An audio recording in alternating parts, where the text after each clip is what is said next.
Hello, hi, and namaskaram. This is Varnishi. Ready? 1, 2, 3, start. Hello, hi, and namaskaram. This is Varnishi. Guys, VRO notification సంబంధించి చాలా మంది చాలా రకాల డౌట్లు అయితే ఉన్నాయండి. అందులో మెయిన్ గా సో మనకు VRO నోటిఫికేషన్ అనేది కొత్త వాళ్ళకి ఏం లేదు, ఓన్లీ పాత వాళ్ళకి, అది కూడా సర్వీస్ చేస్తున్నటువంటి వాళ్ళకి అని చెప్పేసి చాలా మందికి ఇది ఒకటి ఉంది. అయితే దీని గురించి నేను క్లారిటీ ఇచ్చే పని చేస్తాను.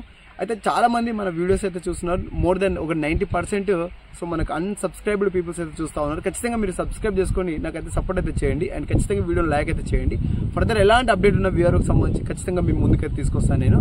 అండ్ గాయ్స్ ఇక్కడ చూసుకుంటే VRO నోటిఫికేషన్ సంబంధించి చూసుకుంటే మెయిన్గా ఈ VRO నోటిఫికేషన్ అనేది ఇప్పుడు మార్చ్ మనకి ఎండ్ ఆఫ్ ది పాయింట్లో రాబోతుందని చెప్పేసి ఒక న్యూస్ ఉంది. అండ్ దీనికి సంబంధించిన నియామకాలు ఫస్ట్ చేపడతామని చెప్పేసి అదొక న్యూస్ ఉంది. అయితే ఇక్కడ మెయిన్గా చూసుకుంటే అందులో ఇదంతా ఒకటి ఉంటే మళ్ళీ కొత్త వాళ్ళకి అవకాశం లేదు, ఓన్లీ సర్వీస్ పర్సన్స్కి అనేది ఒకటి మీ మైండ్లో ఉంది. అయితే ఇక్కడ చూసుకుంటే VRO నోటిఫికేషన్ అనేది సర్వీస్డ్ పర్సన్స్ గతంలో బిల్లింగ్ తీసుకోవడం జరిగింది. అంటే VRO ఎవరైతే గతంలో చేశారో సో వాళ్ళు మళ్ళీ అదే పోస్టు VAOకు అంటే విలేజ్ అడ్మినిస్ట్రేటివ్ ఆఫీసర్గా పెట్టడం జరిగింది, పేరు కన్ఫర్మ్ అయింది.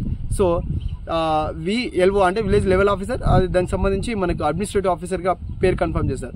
అయితే ఇప్పుడు దానికి మళ్ళీ ఎంతమంది వెళ్తారని బిల్లింగ్ పెట్టుకుంటే దగ్గర ఒక 9,000 మంది వరకు పెట్టుకోవడం జరిగింది. సో మనకు 10,954 పోస్టులు వేకెన్సీస్ ఉన్నాయి. అంటే దగ్గర ఇక్కడ మనకు ఒక 1000కి పైగా అయితే వేకెన్సీస్ ఉన్నాయి కదా.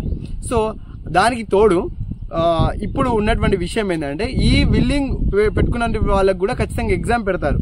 సో ఎగ్జామ్ పెట్టినటువంటి పర్సన్స్ ఎవరైతే ఉన్నారో అందులో వాళ్ళు ఎంతమంది క్వాలిఫై అవుతారో, అంటే మళ్ళీ ఆ పోస్టుకు తగ్గ క్వాలిఫికేషన్ ఎంతమంది ఉంది, వాళ్ళు ఎగ్జామ్ రాసిన తర్వాత ఎంతమంది క్వాలిఫై అవుతారని తెలియదు. సో అప్రాక్సిమేట్లీ ఆఫీసర్స్ దృష్టిలో చూసుకుంటే ఒక 4,000 వరకు వేకెన్సీస్ అనేది ఉంటాయి. అయితే వాటిని అంటే ఇప్పుడు 10,954 మందిని VROలు గతంలో చేసిన వాళ్ళందరినీ అక్కడ ఫిల్ చేస్తారంటే అది కాదు. ఇప్పుడు మిగిలిపోయినటువంటి ఆ యొక్క దగ్గర ఒక 4,000 మిగిలిపోతాయి అంటున్నారు. సో అందులో మనకు డైరెక్ట్ రిక్రూట్మెంట్ అనేది చేపడతారు. సో అందులో ఆ డైరెక్ట్ రిక్రూట్మెంట్ ఎవరికి చేపడతారు, జాబ్ ఆస్పిరెంట్స్ ఎవరైతే ఉన్నారో వాళ్ళని తీసుకొని డైరెక్ట్ VRO ఇప్పుడు ఏదైతే VAO పెడుతున్నారో అక్కడికి తీసుకెళ్ళి పెడతారు వాళ్ళను. సో మీకు ఇది విషయం అర్థం కావాలి. మీరు గత 2 days పేపర్ చూసుకున్నా కానీ అందులో అక్కడ మెన్షన్ చేశారు, మీకు అంత చూసారో లేదో నాకైతే తెలీదు. సో ఆఫీసర్స్ కూడా, హయ్యర్ ఆఫీసర్స్ కూడా ఇదే విషయం అయితే చెప్తా ఉన్నారు. సో అందులో వాళ్ళు అంచనా వేస్తున్నటువంటి విషయం ఏంది, దగ్గర ఒక 4,000 పోస్టులు అనేది డైరెక్ట్ రిక్రూట్మెంట్ అనేది చేపడతారు. సో సర్వీస్డ్ పర్సన్స్ ను ఫిల్ చేయంగా మనకి ఇంతమందికి అవకాశం అయితే దొరుకుతుంది. ఇదే విషయాన్ని గతంలో ఓన్లీ 1,300 వేకెన్సీస్ ను బేస్ చేసుకొని చెప్పడం కూడా జరిగింది. సో ఇప్పుడు వాళ్ళు ఇంతమంది వెళ్ళొచ్చు, ఇంతమంది రావచ్చు అని ఆఫీసర్ చెప్తున్నారు కాబట్టి అదే విషయం మళ్ళీ మీకు చెప్తున్నాను. అండ్ విషయం ఏంది, ఇప్పుడు SC BCకి సంబంధించినటువంటి బిల్స్ కూడా సో మనకు రాజ్భవన్కి వెళ్ళడం జరిగింది.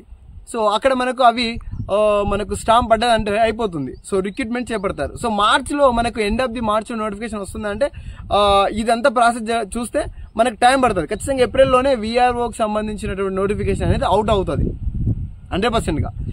అవుట్ అవడంతో పాటు వీళ్ళని డైరెక్ట్ బదిలీ చేస్తారా లేదా వీళ్ళకి ఎగ్జామ్ పెడతారు. ఇప్పటి వరకు అయితే ఎగ్జామ్ పెట్టాలని కన్ఫర్మ్ చేసుకున్నారు, కానీ డైరెక్ట్ బదిలీ కూడా ఒకటి జరుగుతూ ఉంది. సో అది ఇంకా క్లారిటీ రాలేదు.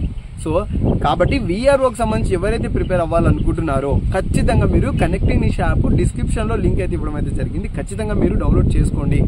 దాంతో పాటుగా మీరు ప్రిపరేషన్ స్టార్ట్ చేసుకోండి. అండ్ మీ ఇందులో కూడా మీకు ఏదైనా సిలబస్ విషయంలో ఇంకేదైనా విషయంలో తేడా జరిగితే మాత్రం 100%గా నేను మళ్ళీ మీకు అందులో అడ్జస్ట్ చేస్తాను. ఎందుకంటే మనకు TGPSCకి సంబంధించినటువంటి ఫ్యాకల్టీ అండ్ UPSCకి సంబంధించిన ఫ్యాకల్టీ ఇద్దరు కూడా చాలా డెడికేట్గా మనకు క్లాసెస్ రెడీ చేయడం జరిగింది. ఇప్పటికి దగ్గర ఒక 1000 వీడియోలు ఉంటాయి మనకు. సో చాలా కంటెంట్ ఉంది. సో మళ్ళీ మీకు ఏదైనా మార్పు చేర్పు జరిగినా కానీ అందులో నేను పెడతాను మన యాప్లో. సో ఖచ్చితంగా మీరు కనెక్టింగ్ నిష్ యాప్ని డౌన్లోడ్ చేసుకోండి. లింక్ వచ్చేసరికి మనకు డిస్క్రిప్షన్లో ఇవ్వడం అనేది జరుగుతుంది. అండ్ ఫర్దర్ కూడా ఈ నోటిఫికేషన్ అనే విషయంలో కూడా ఫర్దర్ ఎలాంటి చిన్న అప్డేట్లు వచ్చినా కానీ మీకు ఖచ్చితంగా నేను VROకి సంబంధించి డైరెక్ట్ తీసుకొస్తాను అండ్ చాలా నీట్గా డీటెయిల్గా ఎక్స్ప్లెయిన్ చేస్తాను. ఎందుకంటే గతంలో వీడియోస్ చూశారు, VRO నోటిఫికేషన్ విషయంలో అన్న మీరు ఇలా చెప్తున్నారు, ఇది సరికాదు అని చెప్పి ఇదే అంటే నేను చెప్తున్నటువంటి విషయం కూడా న్యూస్ పేపర్కి రావడం జరిగింది. అంటే డైరెక్ట్ రిక్రూట్మెంట్ చేపడతా ఉన్నారు, ఇందులో ఇలా ఉన్నాయని చెప్పేసి. సో అయితే VRO ఓన్లీ సర్వీస్ పర్సన్స్కే ఇస్తున్నారు అన్న ఈ విషయం ఒకసారి కరెక్ట్ చేసుకోండి అని చెప్పేసి అంటున్నారు. సో విషయం అయితే ఇది. సో చాలా డీటెయిల్గా అయితే చెప్పడానికి ట్రై చేస్తున్నాను. ఇంకా మీరు ఎవరైనా ఉంటే మీరు ఒకసారి అక్కడ కూడా లుక్ చేయండి ప్రిపరేషన్ పర్పస్లో. లేదు నోటిఫికేషన్ వచ్చిన తర్వాత చాలా క్లియర్గా ఉంటుందన్నా కానీ మీకు ఫర్దర్ ఎలాంటిది చిన్న చిన్న అప్డేట్లను అప్డేట్ చేస్తూ ఉంటాను కానీ నో ప్రాబ్లం, నో ఇష్యూ కూడా. సో ఖచ్చితంగా మీరు ఫాలో చేసి ఉండండి, ఖచ్చితంగా వీడియో లైక్ అయితే చేయండి. ఈ VROకి సంబంధించినటువంటి విషయంలో, ఈ నోటిఫికేషన్ విషయంలో ఎలాంటి డౌట్ ఉన్నా మీరు కామెంట్ అయితే చేయండి. నేను తెలుసుకొని ట్రై చేయడానికన్నా మీకు చెప్పడానికి ట్రై చేస్తాను నేను. అండ్ ఖచ్చితంగా ఈ వీడియో లైక్ అయితే చేయండి అండ్ సబ్స్క్రైబ్ అయితే చేయండి, సపోర్ట్ అయితే చేయండి. Thank you. జై హింద్.